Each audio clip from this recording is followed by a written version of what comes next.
warahmatullahi wabarakatuh. Penalkan, nama saya Dr. Karina Rahma Meotia. Saya dokter spesialis mata di RSUD Campur Darah Tulungagung. Jadi, glaukoma adalah salah satu kerusakan saraf pada optik mata yang menyebabkan kebutaan secara permanen.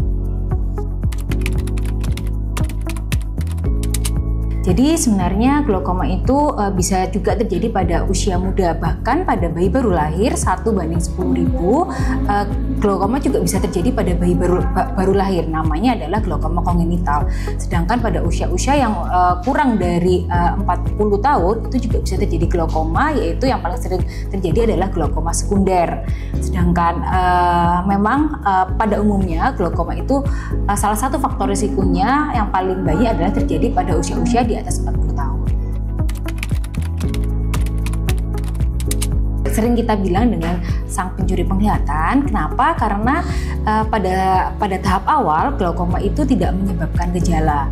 Namun apabila sudah mengalami kerusakan saraf yang berat, maka pasien itu baru mengalami gejala, dan ketika sudah mengalami gejala itulah penglihatan sudah sangat menurun, sehingga makanya kita sering bilang glaukoma itu adalah salah satu pencuri penglihatan.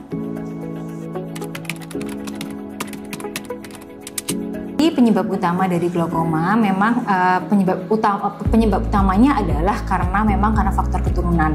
Namun juga ada faktor sekunder lainnya, seperti pada pasien-pasien dengan yang miopia tinggi, kemudian diabetes mellitus, kemudian pasien-pasien dengan penggunaan steroid atau obat tetes mata steroid jangka lama, itu juga bisa menyebabkan terjadinya suatu glaukoma.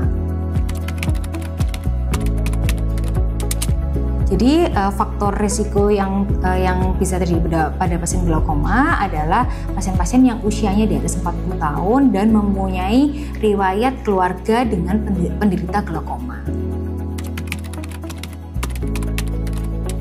Jadi gejala awal pada glaukoma adalah pertama, pasien itu sering melihat kabur seperti melihat halo atau seperti melihat pelangi.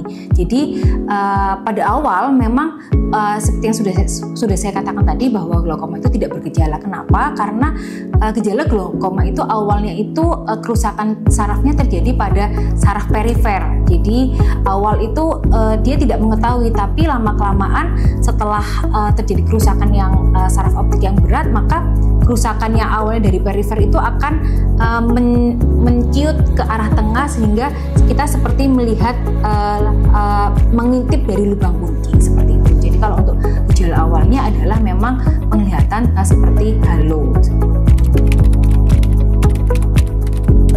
Pengobatannya adalah dengan menggunakan obat tetes dan obat minum, kemudian ada laser dan operasi glaukoma.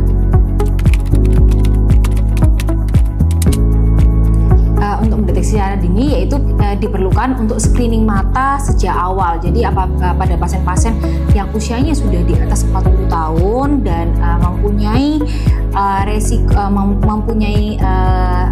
keturunan glaukoma, maka segera periksakan matanya ke dokter mata terdekat. Jadi pada masyarakat umum sebaiknya untuk sering screening mata apabila ada keluhan. Jadi pada pasien-pasien dengan usia yang kurang dari 40 tahun sebaiknya screening mata sebanyak 2 sampai 4 tahun sekali. Pada pasien-pasien usia 40 sampai 60 tahun 2 sampai 3 tahun sekali, dan usianya di atas 60 tahun sebaiknya tiap tahun untuk cek rutin. Hingga dengan cek rutin kesehatan mata, maka kita bisa mendeteksi adanya glaukoma ataupun penyakit mata lain. Mungkin sekian penjelasan mengenai glaukoma dari saya. Akhir kata, saya mengucapkan selamat hari glaukoma buat sobat Kareni yang ingin memeriksakan empat matanya. Segera cek kesehatan mata teman-teman di RSUD Campur Darat Dr. Karni Tulungagung. Wassalamualaikum warahmatullahi wabarakatuh.